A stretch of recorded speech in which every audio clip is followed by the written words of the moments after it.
Hello to be officers, welcome to Namobis academy. Namobis academy में आप सभी भावी अधिकारियों को एक बार फिर से स्वागत है। मैं अनुश्री गुप्ता एक बार फिर से आपके सामने आ चुकी हूँ करंट अफेयर सीरीज के साथ, एक बेहतर वर्जन के साथ। 2023 वर्ष जल्द ही खत्म होने वाला है और 2024 नया वर्ष जल्द ही आने वाला है। वर्ष चालू होते हुए, नया वर्ष चालू होते ही हमारे देश का सबसे बड़ा त्योहार आ जाता है, वो होता है गणतंत्र दिवस, जो हर साल 26 जनवरी को मनाया जाता है, रिपब्लिक डे। उसी से रिलेटेड पहला क्वेश्चन भी है। पहला क्वेश्चन है, who will be the chief guest at India's Republic day celebrations 2024? Bharat के गणतंत्र दिवस समारोह 2024 में मुख्य अतिथि कौन होंगे?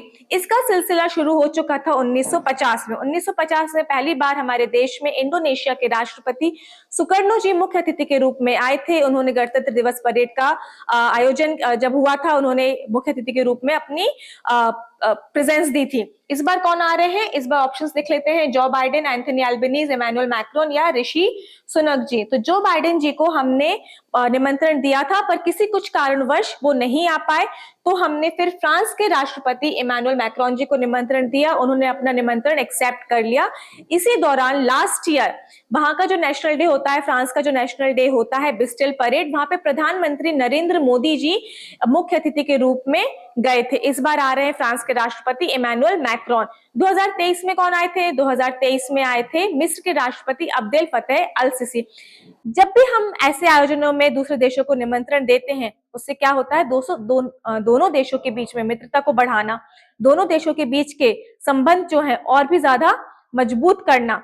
किसी भी देश के प्रोटोकॉल के संदर्भ में देखा जाए तो जब हम कभी किसी देश के राष्ट्रपति या प्रधानमंत्री को बुलाते हैं, तो उनको हम अपने देश के द्वारा एक सर्वोच्च सम्मान देते हैं। हमारे देश के द्वारा जो सर्वोच्च सम्मान दिया जाता है, उस सम्मान का नाम होता है गार्ड ऑफ ऑनर। तो पहले इनको गार्ड ऑफ ऑनर के सम्मान से नवाजा जाएगा, उसके बाद जो भी समारोह होगा उसका आयोजन किया जाएगा। तो इस बार कौन आ रहे हैं? इमैनुअल मैक्रोन, जो फ्रांस के राष्ट्रपति हैं।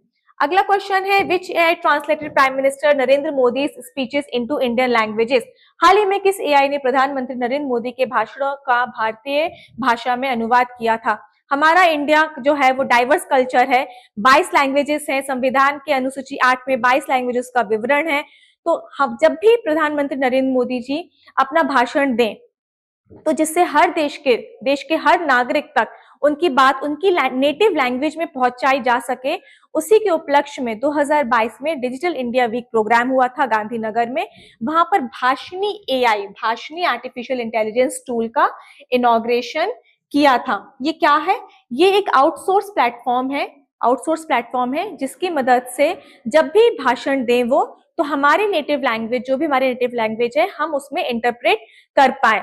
इसके द्वारा एक भाषा दान करके भी इनिशिएटिव चालू किया गया है। उससे क्या होगा कि अगर आप चाहते हैं अपनी भाषा दान, जैसे कि वहां पर भाषण एआई आप खोलेंगे, उसमें आप अपने जो भी नेटिव लैंग्वेज है उसको ऐड करेंगे, जो हेल्प करेगा एआई टूल को, जब भी भाषण होगा, जब भी कोई भाषण देगा, तो आपकी नेटिव लैंग्वेज में उसको इंटरप्रेट हो पाएगा। तो इसका सही आंसर क्या है?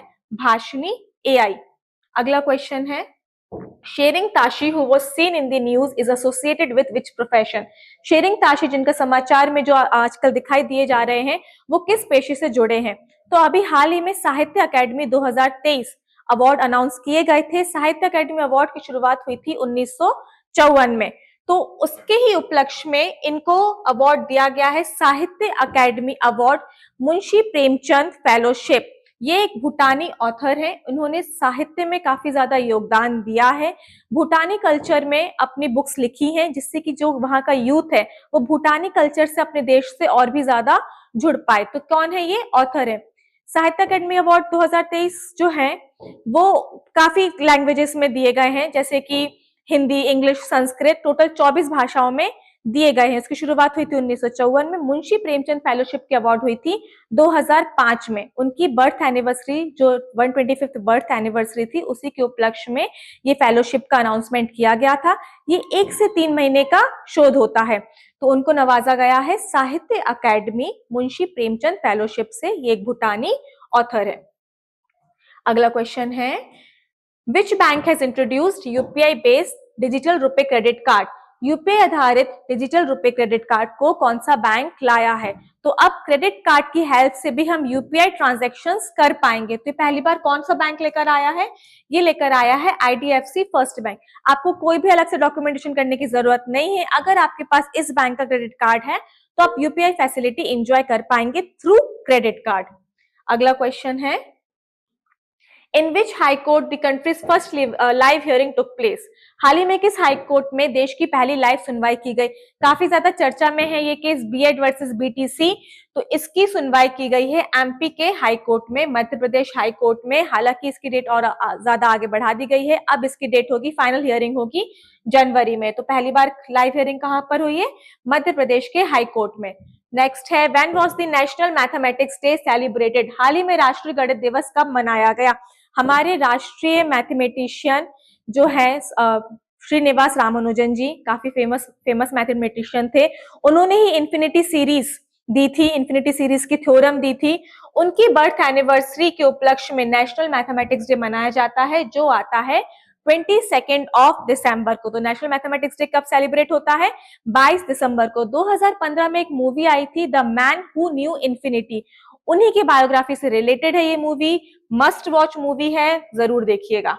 अगला क्वेश्चन है, captain Fatima Wasim created history by becoming the first women medical officer to be deployed at? Captain Fatima Wasim ने इतिहास रचा और उन्होंने पहली महिला चिकित्सा अधिकारी बनकर कहां तैनात होने का इतिहास बनाया है? काफी ज्यादा गर्व की बात है ये। Once women were house makers and now they are conquering the top of the hills. 15,200 feet की ऊंचाई में सियाचिन ग्लेशियर है, वहां पर पहली महिला जो है Fatima Waseem ji as a medical officer posted हुई हैं। सियाचिन ग्लेशियर इसका सही आंसर है। ये इंडो पाक लाइन ऑफ कंट्रोल के पास है। इंडिया की हाईएस्ट ग्लेशियर है ये, और वर्ल्ड की सेकेंड हाईएस्ट ग्लेशियर है। 15,200 फीट। वहां की जो एक्सट्रीम वेदर कंडीशंस में उनका वहां पर तैनात होना एक ये बहुत ही गर्व की बात है। तो इसका सही आंसर है सियाचिन ग्लेशियर। नेक्स्ट है, which city is the host of workshop on business responsibility and sustainability reporting BRSR? Workshop on business responsibility and sustainability reporting का मेजर होस्ट कौन सा शहर है?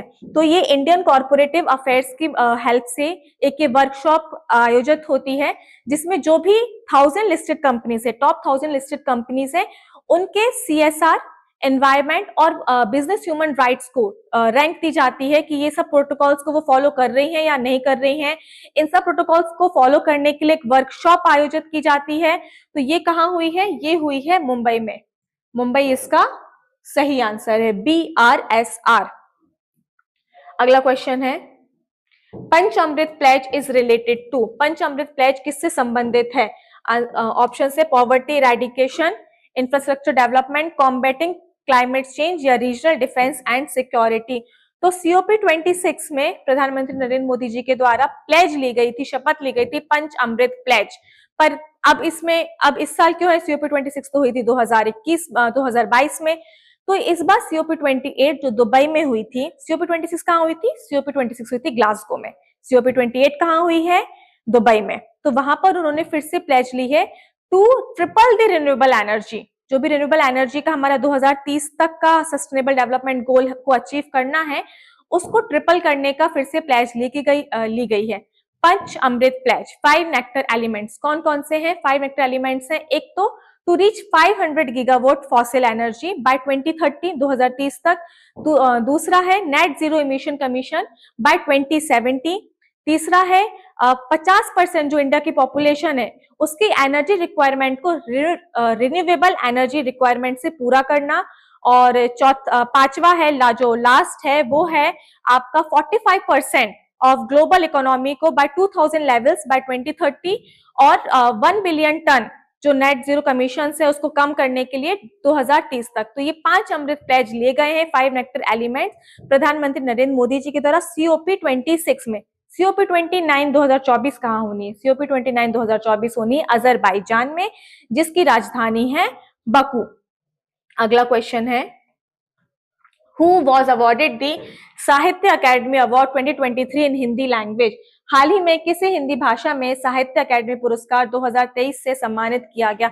मैंने भी आप लोगों को बताया साहित्य अकादमी अवार्ड की शुरुआत हुई थी 1954 में। हमारे संविधान में 22 लैंग्वेजेस अनुसूची 8 का में विवरण है। इस बार दिया गया है 24 लैंग्वेजेस में, 22 तो जो संविधान में विवरण है उनमें, और दो कौन कौन सी, एक राजस्थानी और एक अंग्रेजी। ऑप्शंस देखते हैं। सबसे पहले ऑप्शंस हैं नीलम शरण गौर, संजीव आर के नारायण या पुष्पा भारती। तो नीलम शरण गौर जी को तो मिला है इंग्लिश लैंग्वेज में, इनको साहित्य अकादमी अवार्ड मिला है इंग्लिश लैंग्वेज में। और हिंदी लैंग्वेज में किसको मिला है? हिंदी लैंग्वेज में मिला है संजीव जी को, मुझे पहचानो उपन्यास के लिए। मुझे पहचानो उपन्यास उन्होंने लिखा है और उसके लिए उनको मिला है साहित्य अकादमी अवार्ड। अगला क्वेश्चन है Prashant Agarwal who was seen in the news is associated with which profession? Prashant Agarwal जिनको समाचार में दिखाई दिया जा रहा है वो किस पेशे से जुड़े हैं? प्रशांत अग्रवाल जी एक सोशल वर्कर हैं। उन्होंने दिव्यांगों के सशक्तिकरण के लिए, एम्पावरमेंट के लिए काफी ज्यादा काम किया है।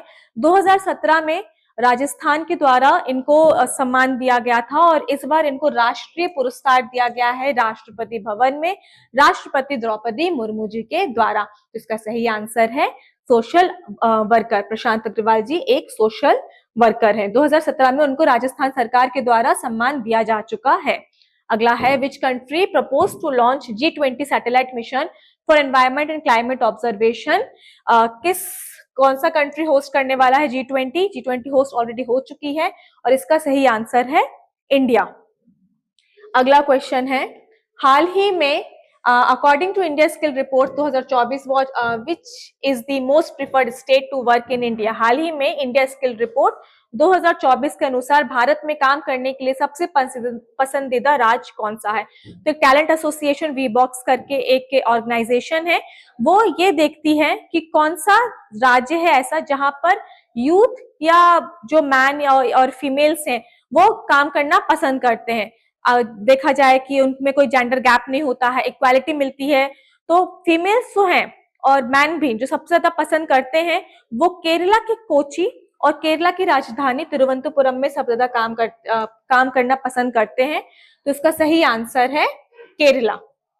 अगला क्वेश्चन है As per S&P ranking, which Indian insurer is the fourth largest insurer in the world? S&P ranking के अनुसार विश्व में कौन सा भारतीय बीमा कंपनी चौथा सबसे बड़ा कंपनी है? तो S&P क्या है? S&P एक क्रेडिट रेटिंग एजेंसी है। वो क्रेडिट रेट करती है फाइनेंशियल इंस्टीट्यूशंस को उनके फाइनेंशियल कमिटमेंट्स के लिए, जैसे कि AAA, AA, BB। AAA का मतलब कि आपकी एक्सीलेंट कैपेसिटी है to fulfil the financial commitment, जो भी आपने फाइनेंशियल कमिटमेंट दी है वो आप पूरी कर सकते हैं। S&P का फुल फॉर्म होता है standard and poor credit rating agency. इसका हेडक्वार्टर है न्यूयॉर्क में। तो उसने रैंक निकाली है, तो वर्ल्ड की 4 कंपनीज ऐसी हैं जिनकी क्रेडिट रेटिंग काफी ज्यादा अच्छी है। फर्स्ट है जर्मनी बेस्ड कंपनी एलियंस ऐसी लाइफ इंश्योरेंस कंपनी, सेकेंड है China life insurance company, third है Nippon Japan based life insurance company और फोर्थ है LIC लाइफ इंश्योरेंस कॉर्पोरेशन जो इंडियन कंपनी है। तो फोर्थ रैंकिंग है S&P की LIC। S&P एक क्रेडिट रेटिंग एजेंसी है। फर्स्ट 3 मैंने आपको बताए हैं। नेक्स्ट है how many Indian heritage projects awarded UNESCO Asia Pacific award 2023? हाल ही में कितनी भारतीय विरासत परियोजनाओं को यूनेस्को एशिया प्रशांत पुरस्कार 2023 से सम्मानित किया गया है? यूनेस्को का फुल फॉर्म क्या होता है? यूनेस्को का फुल फॉर्म होता है United Nations Education Cultural and Scientific Organisation. इसका हेडक्वार्टर कहाँ है? इसका हेडक्वार्टर है पेरिस, फ्रांस। ये अवार्ड क्यों दिया जाता है? जब भी कोई देश अपनी धरोहर को कंजर्व करने की कोशिश करता है, धरोहर बचाए रखता है, कंजर्वेटिज्म करता है, उसके लिए अवार्ड दिया जाता है। टोटल 12 प्रोजेक्ट्स को ये अवार्ड दिया गया है। 5 जो है वो चाइना प्रोजेक्ट्स हैं, 6 जो है वो इंडिया के प्रोजेक्ट्स हैं और 1 है नेपाल का प्रोजेक्ट। 6 कौन कौन से हैं? एक तो है रामबाग गेट जो कि है अमृतसर में, वह जो सिख के चौथे गुरु थे रामदास जी, उनके नाम पर ये रखा गया है रामबाग गेट। इसको मिला है award of excellence, award of excellence से इसको सम्मान किया गया है। नेक्स्ट दिया गया है award of distinction Karnikura temple Bhagavathi temple जो कि है केरला में। एक स्पेशल रिकॉग्निशन अवार्ड भी दिया गया है, वो मिला है पीपल हवेली को। पीपल हवेली है गुरुदास पंजाब में। इसको last year favourite tourism in our India का अवार्ड भी दिया गया था गुरुदास विलेज को। पीपल हवेली है क्या? वहां पे जो हमारी यहाँ की धरोहर, मतलब पहले के जमाने में जो भी लैंग्वेजेस थी, उसमें जो भी क्या बोलना चाहिए, नकाशी की गई है, जो भी नकाशी की गई है उसमें विमेन एम्पावरमेंट के को काफी ज्यादा उसको हाईलाइट किया गया है। तो इसको स्पेशल रिकॉग्निशन इन सस्टेनेबल डेवलपमेंट के लिए भी अवार्ड दिया गया है। स्पेशल अवार्ड भी दिया गया है यूनेस्को के द्वारा कैंपोगेड़ा एयरपोर्ट को फॉर इट्स एक्सीलेंस इंटीरियर, जो कि है बेंगलुरु में। तो इसका सही आंसर क्या है? 6 अवार्ड्स मिले हैं इंडिया को। अगला क्वेश्चन है, Which new form of coronavirus has been declared by WHO as variant of interest? हाल ही में कोरोना वायरस के किस नए रूप को वेरिएंट ऑफ इंटरेस्ट घोषित किया गया है? कोविड जा ही नहीं रहा है हमारी जिंदगी से। WHO ने हालांकि बोला है कि इस बार का जो वेरिएंट है वो उतना ज्यादा रिस्की नहीं है और कोविड वैक्सीन जो हमने पहले डोज ले चुके हैं वो इस वेरिएंट से लड़ने के लिए भी काबिल है। इस बार ज्यादा स्प्रेड बहुत जल्दी हो रहा है, ये स्प्रेड बहुत जल्दी हो रहा है, पर उतना ज्यादा रिस्की नहीं है। तो है इसका आंसर JN1। JN1 एक नया वेरिएंट आया है। एमपी गवर्नमेंट ने इसके लिए हाई अलर्ट भी दिया है। अगला है, who has become the speaker of the Rajasthan assembly? हाल ही में राजस्थान विधानसभा के अध्यक्ष कौन बने हैं? ऑप्शंस है रमन सिंह, नरेंद्र सिंह तोमर जी, वासुदेव देवनानी या नन ऑफ दिस। तो राजस्थान विधानसभा अभी हाल में चुनाव हुए थे, बीजेपी सरकार बन चुकी है, वहां के चीफ मिनिस्टर भजनलाल शर्मा जी हैं और इसका सही आंसर है वासुदेव देवनानी। देवनानी जी को विधानसभा स्पीकर नियुक्त किया गया है। नेक्स्ट है, which law will the national telecom bill 2023 passed by parliament replace? हाल ही में संसद द्वारा पारित राष्ट्रीय दूरसंचार विधेयक 2023 किस कानून को प्रस्तापित करेगा? ऑप्शंस हैं IT act 2000, Indian telegraph act 1885, information act 2005 या प्राइवेट कम्युनिकेशन सर्विसेज एक्ट 1960। तो इसका सही आंसर है इंडियन टेलीग्राफ एक्ट 1885। इस कानून को रिप्लेस कर रहा है इंडियन टेलीकॉम बिल 2023। अगला है, विच union ministry is associated with मेरा गांव मेरी धरोहर MGMD प्रोग्राम? मेरा गांव मेरी धरोहर MGMD प्रोग्राम से संबंधित कौन सा केंद्रीय मंत्रालय है? तो MGMD programme Indian nation for centre of arts से एसोसिएटेड है। MGMD एक वेबसाइट है जिसके थ्रू आप क्या देख सकते हैं, आप अपना स्टेट सिलेक्ट करेंगे, आप अपना शहर सिलेक्ट करेंगे और ब्लॉक सिलेक्ट करेंगे। जिस भी गांव के बारे में आपको पता करना है, वहां की धरोहर क्या है, वहां की प्रथाएं क्या है, वहां की हिस्ट्री क्या है, आप इस वेबसाइट के थ्रू इजिली देख सकते हैं। तो MGMD प्रोग्राम किसके द्वारा लॉन्च की गई है? ये लॉन्च की गई है मिनिस्ट्री ऑफ कल्चर के द्वारा। अगला क्वेश्चन है और आज की वीडियो का लास्ट क्वेश्चन है, विच institution is release the gender snapshot 2023 report? Gender snapshot 2023 report को कौन सी संस्था ने जारी किया है? इसके ऑप्शंस हैं United Nations, world bank, WEF या IM। तो जेंडर स्नैपशॉट 2023 रिपोर्ट है क्या? ये वो रिपोर्ट है जिसमें जेंडर इक्वालिटी या इनइक्वालिटी को दर्शाया जाता है। हमारे देश की काफी ज्यादा कम रैंकिंग है, 127th रैंक है आउट ऑफ 146 कंट्री। ये यूनाइटेड नेशंस के द्वारा लॉन्च की जाती है। वर्ल्ड जैसे कि देखते हैं कि मेल और फीमेल्स के जो वेजेस होते हैं, जो सैलरी होती है, उसमें काफी ज्यादा डिफरेंस है, अपॉर्चुनिटीज प्रॉपर नहीं मिल पाती हैं फीमेल्स को। यही सब रिपोर्ट में दर्शाया जाता है, यूनाइटेड नेशन के द्वारा होती है। यूनाइटेड नेशन का हेडक्वार्टर है न्यूयॉर्क, यूनाइटेड स्टेट्स में। ये था आज की वीडियो का लास्ट क्वेश्चन। आशा करती हूँ कि आपको पसंद आ रहा होगा। तब तक मिलते हैं अगले वीडियो में। Like, share, comment and subscribe जरूर करें। Thank you.